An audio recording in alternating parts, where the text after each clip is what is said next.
course, it is a blessing. It is a miracle that Christ was able to complete what he was able to complete.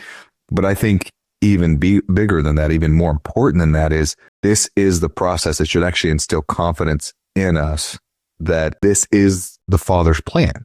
Like, this is how he always goes about fulfilling his purposes.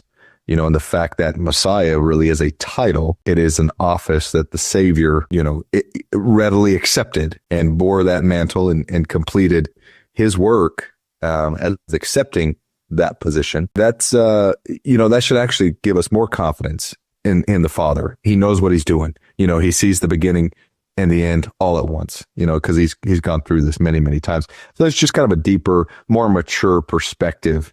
As you grow in the gospel, you start to realize it's not accidents.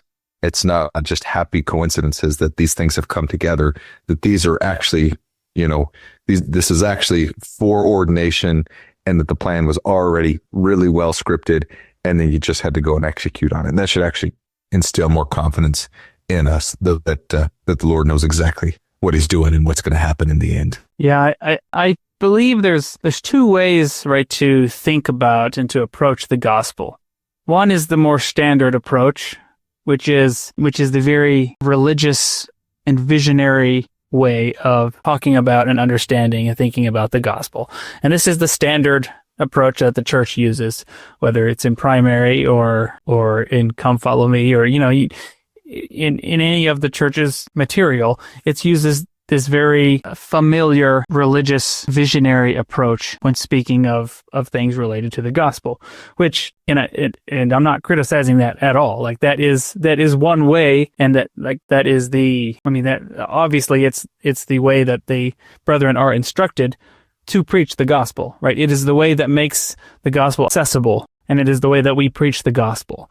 And it is a way that requires a lot. It requires faith, but it also is a way that helps us visualize and understand the glory of God and the glory of his priesthood and the glory of the plan of salvation. So, the scriptures, church material, our messages preaching the gospel, our messages teaching the gospel in church, it's all using this very familiar approach to the gospel. But there's also the more plain and precious way of thinking about the gospel, which is understanding and being able to see that that the gospel and God and Jesus Christ and the atonement and all of these glorious things, they're not something that exists outside of the world, right? It's heaven.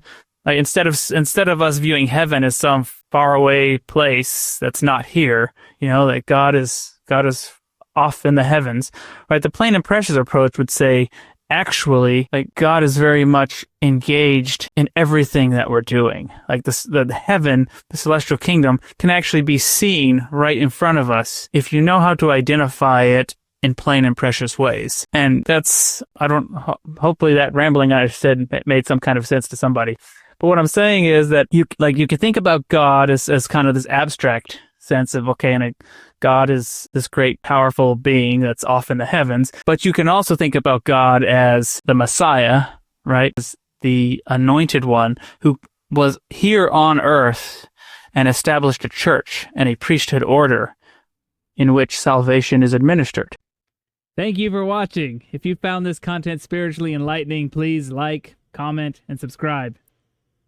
Like the gospel, these little things make all the difference, and it helps the algorithm push out better content for everyone to enjoy on YouTube.